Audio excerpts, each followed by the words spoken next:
এ ভাই আজকে পপি দিদি যেমন করেছিল বাঁধাকপির ডিম দিয়ে আমরা সেরকম করি, চল তাহলে। হ্যাঁ হ্যাঁ চলো, যখন মাইমা আসবে তখন বলবো যে এই রান্নাটাকে রেসিপিটা করতে। ঠিক আছে চল তাহলে, চলো।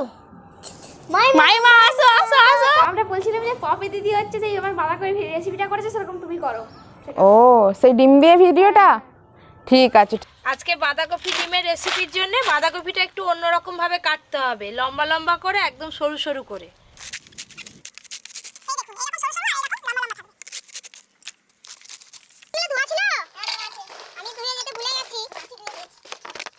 বাঁধাকপিটা আগে থেকে ধোয়াই আছে, এর মধ্যে আমি ডিম ফাটিয়ে দিয়ে দেবো। ডিম, গোলমরিচ গুঁড়ো, বাঁধাকপির সঙ্গে ডিম আর গোলমরিচ। নে নে নে, প্রথমে বাঁধাকপিগুলো ঝুরু ঝুরু করে যেগুলো কাটা আছে সেই ঝুরু ঝুরু কাটাগুলো ওই জায়গাটাতে রাখ। ওই যে ওখানে গোলমরিচ গুঁড়ো যেটা করা আছে, গোলমরিচ গুঁড়োটা মাখিয়ে দে।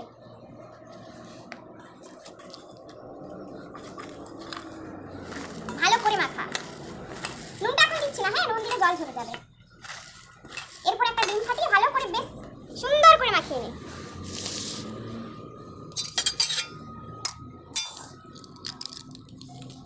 ভালো করে মাখা, হ্যাঁ।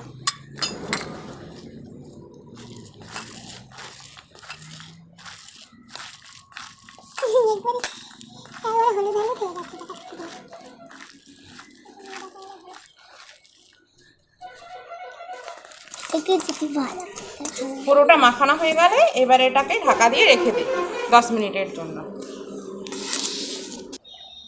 হ্যাঁ হ্যাঁ, বাঁধাকপির ব্যাটারটা প্রায় রেডি হয়ে গেছে। 10 মিনিট পরে আবার ফিরে এসেছি। এবার এটাকে কড়াইয়ে ভালো করে ভেজে নেব। দেখো এইভাবে যেমন পপি দিদি করেছে, তেলের মধ্যে বাঁধাকপিটা দিয়ে তার মধ্যে একটা গোটা ডিম দেওয়ার পর ভাজা করেছে, আমরাও ঠিক সেইভাবেই করে নেব। ঠিক সামান্য একটু তেল দিলাম।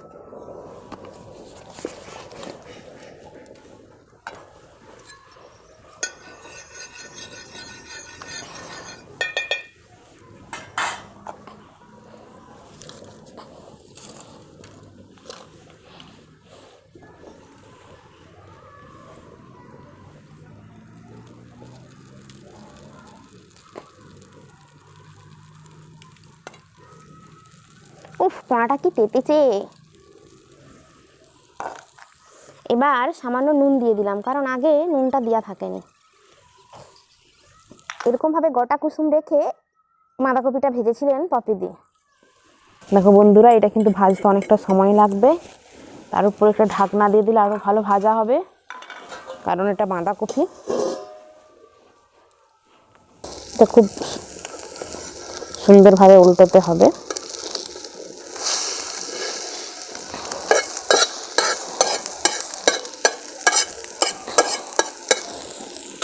সামান্য একটু তেল দিয়ে দেবো।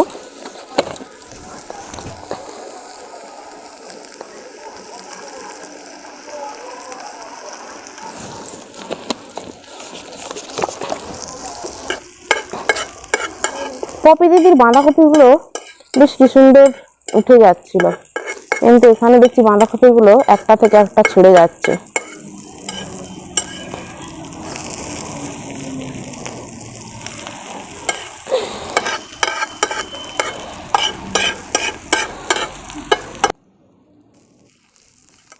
এইভাবে সবগুলো রেডি করে নেব।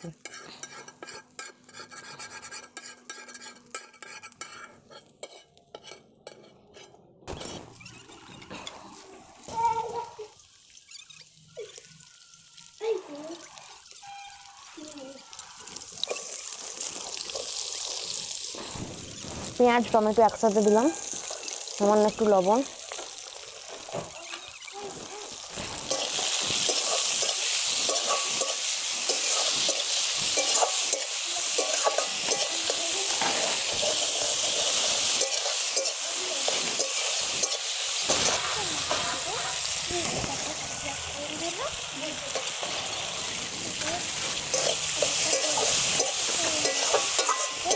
দিয়ে দেবো।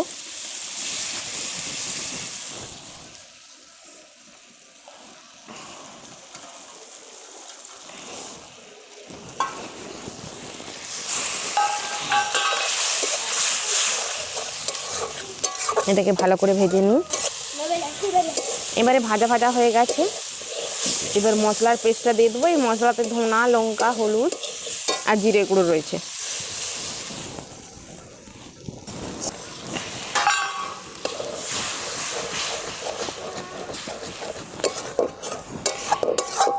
এটাতে বেশি রস রস রাখিনি পপিদি, তাই আমরাও রস রস রাখবো না। মশলাটা একটু ভালোভাবে কষতে দিই।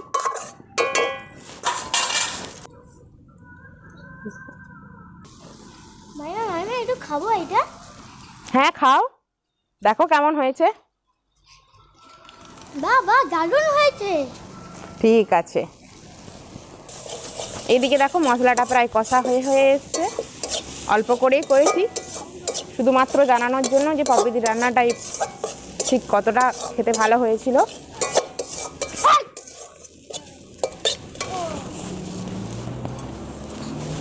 এবার একটু জল দিয়ে দেবো। পপি দিদিও বেশি রস রস রাখেনি, তাই আমরাও বেশি রস রস রাখবো না।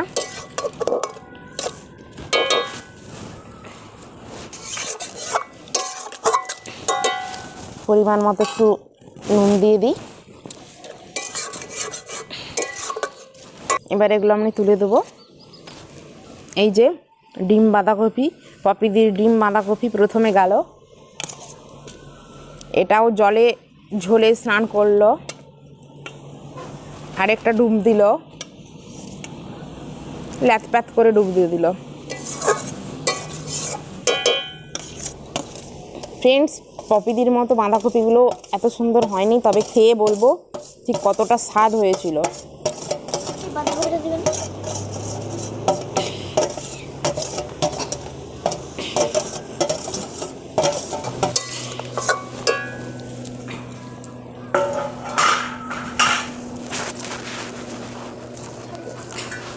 দেখো ফুট ধরে ধরে আসছে। এখানে একটা জিনিস মনে রাখতে হবে, পপি দিদি কিন্তু বলেছিল যে এটাতে গরম মশলা দিতে হবে, কাঁচা গরম মশলা বাটা। দেখো আমরাও কাঁচা গরম মশলা বাটা নিয়ে নিয়েছি, এবার এখানে দিয়ে দিব।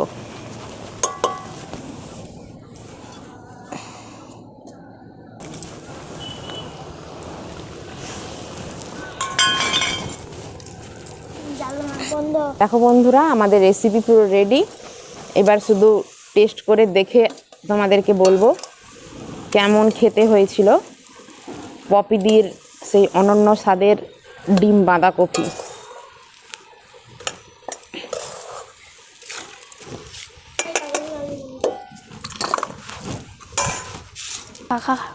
এবার টেস্ট করার পালা। প্রথমে টেস্ট করবে প্রীতম। প্রীতম, কেমন হয়েছে পপিদির ডিম বাঁধাকপি রান্না? বলো।